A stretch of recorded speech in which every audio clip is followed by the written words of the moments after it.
Animasi di Malaysia telah bermula sejak tahun 1980-an lagi. Melihat daripada animasi pertama iaitu Sang Kancil, kemudian diikuti dengan Usop Sontorian, Clonman dan banyak lagi, semestinya mengkami kenangan zaman kanak-kanak kita semua. Pada masa sekarang, capaian internet dan teknologi digital sangat meluas hampir ke seluruh pelosok tanah air. Oleh itu lahirlah animasi baharu yang mempunyai kualiti lebih jelas serta kesan bunyi yang lebih baik.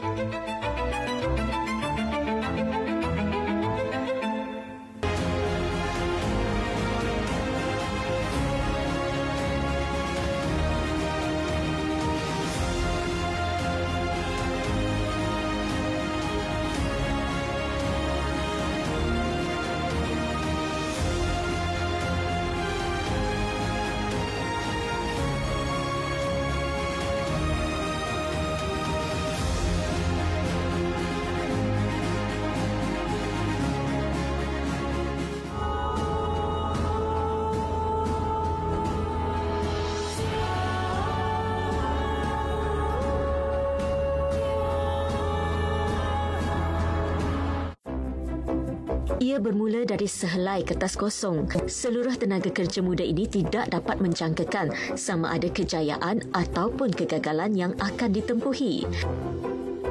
Pastinya langkah pertama ini mempunyai cerita menarik di sebaliknya. Nama saya Sinan Ismail.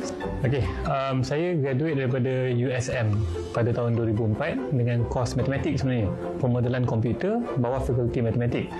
Dan selepas graduate tu saya minat dalam bidang 3D.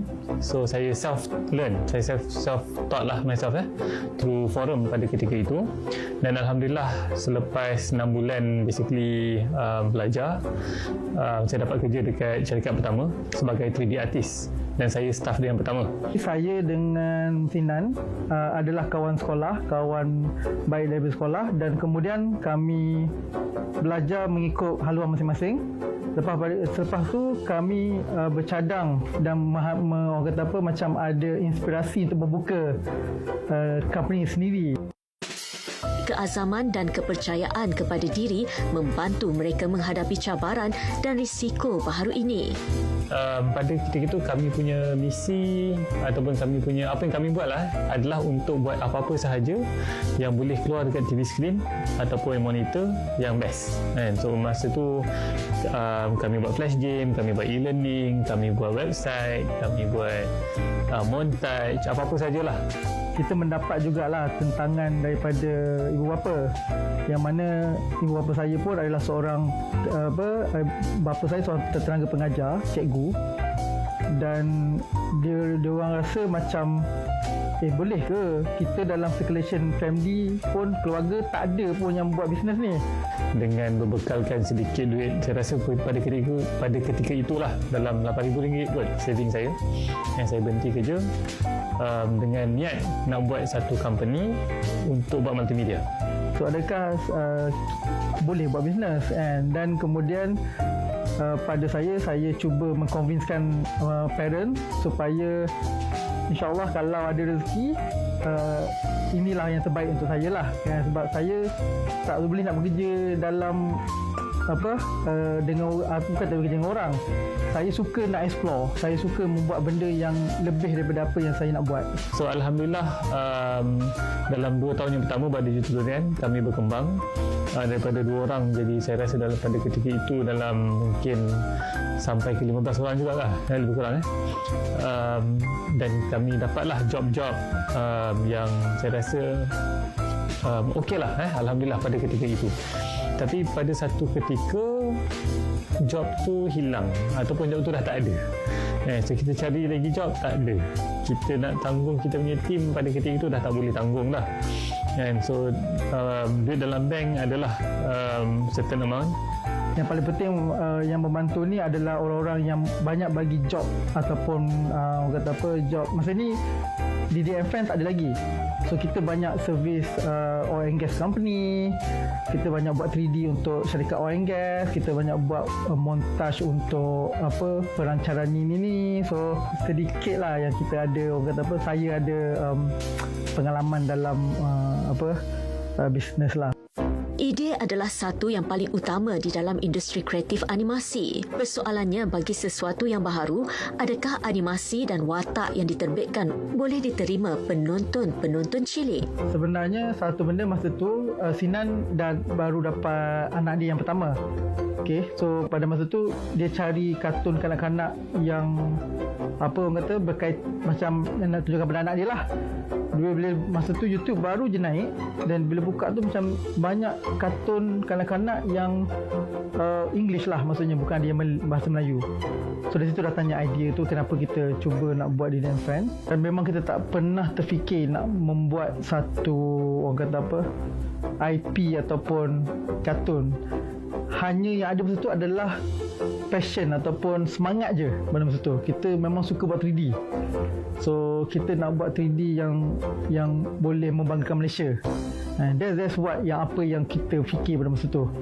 And along daripada perjalanan tu, itulah strength yang kita bawa pun. Kita pergi jumpa orang, kata this is the jururan, kita buat 3D animasi, 3D visualization untuk klien. So kita tak pernah terfikirlah buat Didi and Friends ni, dan juga Omar dan Hana pun pada masa tu. Hakikatnya adalah Didi and Friends telah di-reject oleh semua syarikat televisyen ni.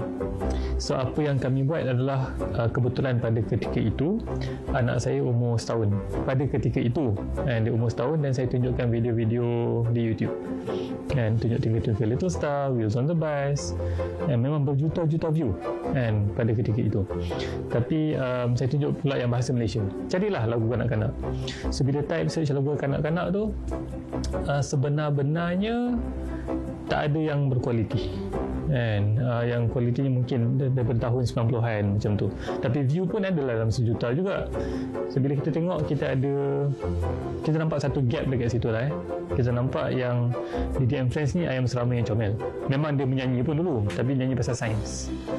Kita tengok ada satu gap yang lagu kanak-kanak ni permintaan banyak, dan kita buat Google Analytics search kan, kita buat data search, memang menunjukkan dalam 1 bulan tu ada lebih daripada 10,000 orang search lagu kanak-kanak. Kita tahu kita buat IP ni, kita buat kartun ni, tapi kita kena juga menerima feedback daripada orang lain untuk menjadikan dia lebih baik lah. So kita memang kena dengar lah nasihat-nasihat orang ni. Mana yang bagus kita ambil, mana yang boleh buat kita ambil. Tapi feedback yang kami dapat tu sangat penting dalam improvement Didi and Friends. So selepas daripada itu, Didi and Friends dah mula pakai topi, dia ada identiti, dia ada baju, dia ada anak mata, dan itu satu benda yang saya rasa sangat bahagialah, feedback daripada broadcaster dan juga industri. Masa kita mula-mula start lah buat Digital Durian, memang kita masa mula-mula tu niat dia bukan nak besar sangat. Memang niat dia untuk diri sendiri, just macam saya mention tadi, nak ada masa untuk diri sendiri, ada duit. Tapi I think selepas 4 tahun yang pertama tu, bila kita start nak buat Didi and Friends, memang kita rasa macam we want this to be big, dan kita nak Didi and Friends ni menjadi satu brand yang global. Dan adakah kita dah sampai level itu? Belum lagi. Tapi adakah kita dah sampai level yang cukup membanggakan? Alhamdulillah. Dan dengan rezeki Allah, dengan sokongan peminat, dengan partnership semua, dengan sokongan MDEC juga, kita dah sampai satu level yang kita rasa boleh bangga. Dan bukan kita nak bangga, boleh membuat Malaysia bangga. Usaha membangunkan watak Didi and Friends membuahkan hasil dan menjadi popular hampir di serata dunia melalui medium YouTube.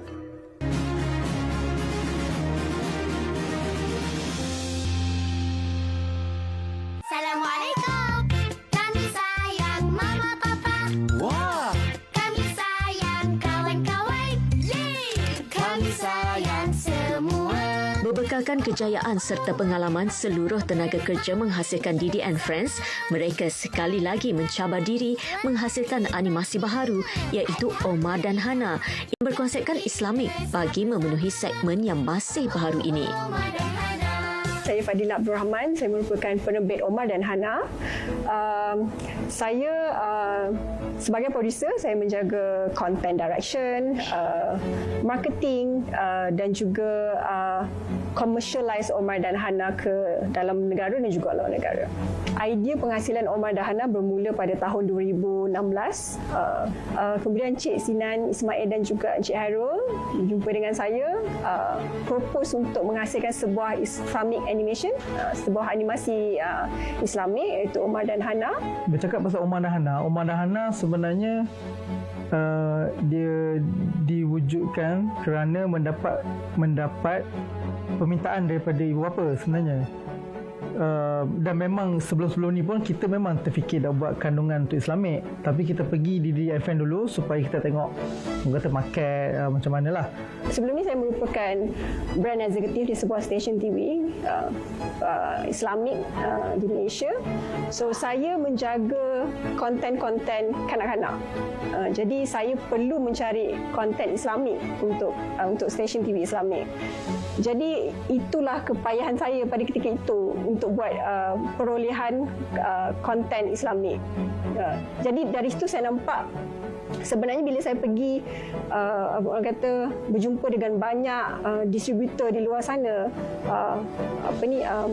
industri player juga, sebenarnya demand sangat tinggi.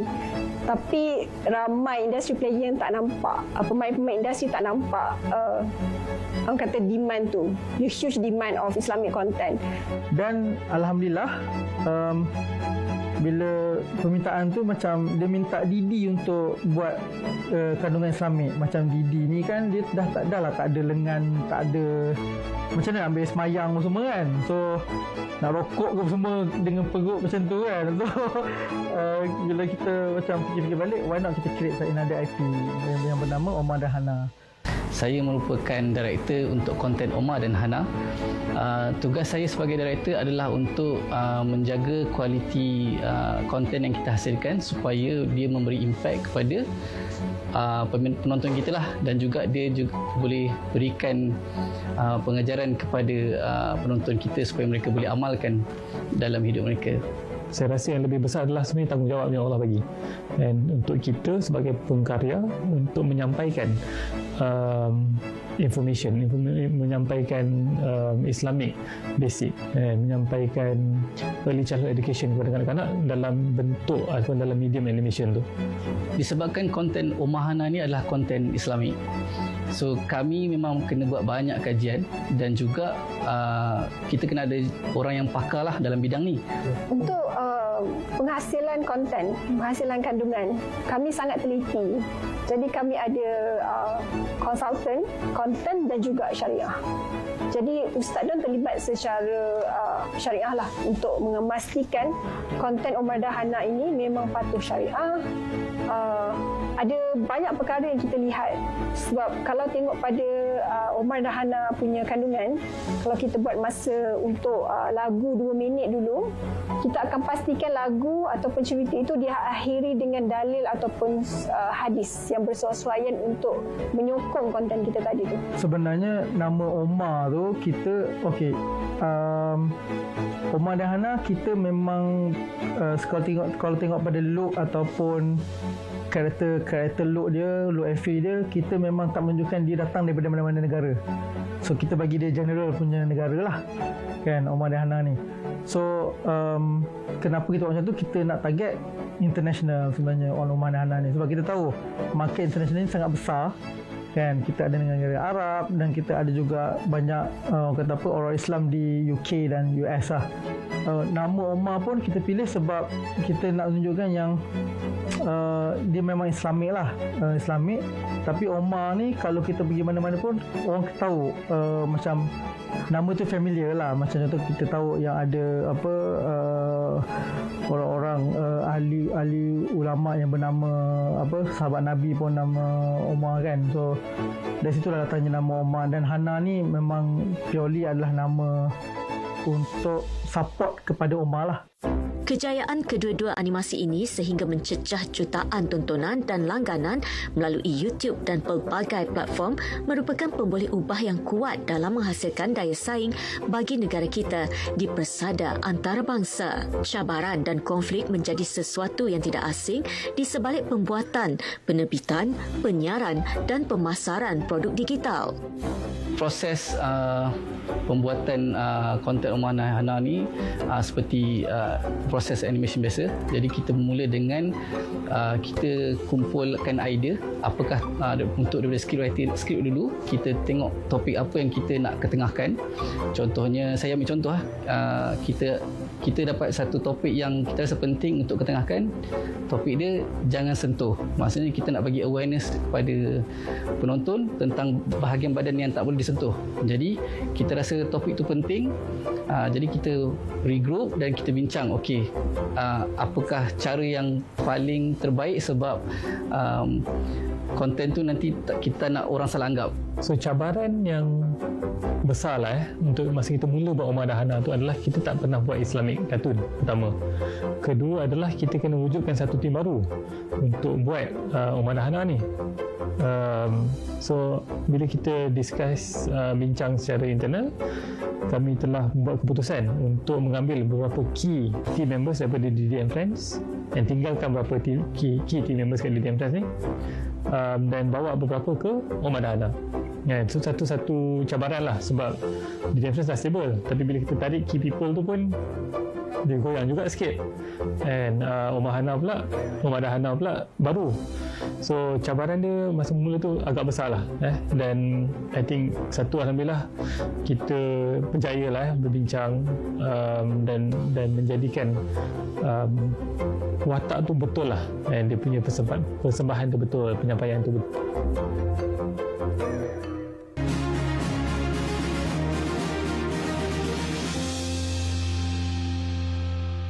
Yang kecil, yang besar, kita kawan. Produk digital yang dicetuskan oleh dua orang pengasas, Sinan dan Hairul, yang membentuk animasi ini bukan sekadar di dalam bentuk penyiaran sahaja, malah dimainkan di konsert, diselitkan dalam buku-buku pembelajaran dan produk fizikal lain bagi menjamin kelestarian animasi buat si cilik kita menjadi kenangan manis buat mereka.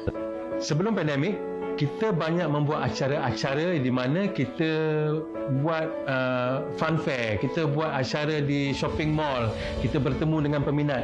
Ini adalah acara-acara tahunan. Setahun kita buat 4 kali. Carnival. Kita pergi ke shopping mall, kita buat persembahan, kita buat musical, para peminat datang. Bila para peminat datang, syarikat-syarikat yang berkolaborasi dengan DD and Friends juga datang. Inilah satu cara untuk mereka, kami dan peminat bertemu, berinteraksi. Kita ada juga buku-buku dengan karang kraft, kan? Kita ada juga contohnya seperti beg sekolah. Orang nampak beg sekolah tu sebagai merchandise, kan? Tapi kita nampak beg sekolah tu sebagai salah satu pemangkin untuk anak-anak pergi sekolah. So bila nak pergi sekolah tu dia rasa macam dia kena ada beg. So bila bawa beg dia macam tu dia seronok untuk pergi sekolah. And bila kita buat plush toy, and orang nampak plush toy sebagai toy lah, tapi kami nampak plush toy tu sebagai peneman kepada anak-anak untuk tidur. And kita tak tahu, kadang-kadang dia bercakap dengan plush toy tu, and which is good, bagus untuk anak-anak punya pembesaran. Kenangan manis kita satu, masa kita dapat first grant, bila kita tunjuk dekat ibu bapa, bila ibu bapa tulis kata anak saya bila tengok DD and Friends je terus diam. Kalau tutup DD and Friends nangis balik. Yang lagi touching adalah bila anak-anak yang autism ataupun anak-anak yang autism ni dia belajar daripada DD and Friends ni. So itu antara benda yang orang kata sangat-sangat kita rasa best lah, sebab kita dah cuba tolong kanak-kanak dan juga mak ayah dari segi pembelajaran, dan juga dia memberi impak yang betul kepada kanak-kanak lah. Kita nak, memang harapan tu nak Omah dan Hana ni diterima oleh Muslim parent, dan kita nak sampaikan, kita nak sebarkan kebaikan yang Omah Hana ada, moral-moral Islam yang kita ada dalam animasi ini, supaya kita boleh cultivate the good, orang kata foundation as a Muslim daripada awal lagi.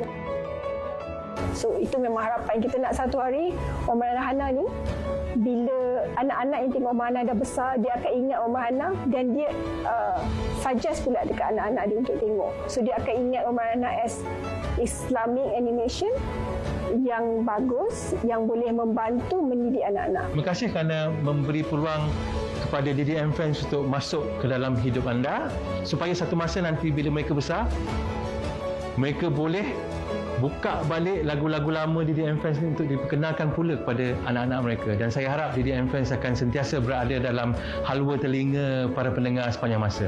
Kepada penonton Omar dan Hana, terima kasih kerana menyokong kami, lihat video kami dan teruskan menantikan konten kami yang baru, supaya kita akan terus kita bersama akan dapat membentuk masyarakat yang lagi membangun dan berjuang untuk agama kita, agama Islam. Kepada kanak-kanak di Malaysia dan kepada kanak-kanak di seluruh dunia. Dan harapan kami adalah IP ni akan berjaya menjadi global success dan sekaligus mengharumkan nama negara dan sekaligus membawa nama Malaysia sebagai animation quality animation company dan menyalurkan atau menyediakan animation dan impact kepada kanak-kanak di seluruh dunia. So tak tahu berapa lama lagi dan kita akan capai objektif tu, dan kami sentiasa harap doa daripada semua peminat supaya kami terus boleh menghasilkan konten dan terus membawa nama Malaysia ke pesada dunia, insyaAllah. Anak bangsa kita cukup berbakat dan jenius dalam berkarya daripada sebuah idea menjadi realiti. Kejayaan ini menjadikan Sinan dan Hairul antara ikon tonggak dalam bidang animasi, memberi impak positif bukan sahaja di Malaysia tetapi sekaligus memperkenalkan budaya kita di peringkat global.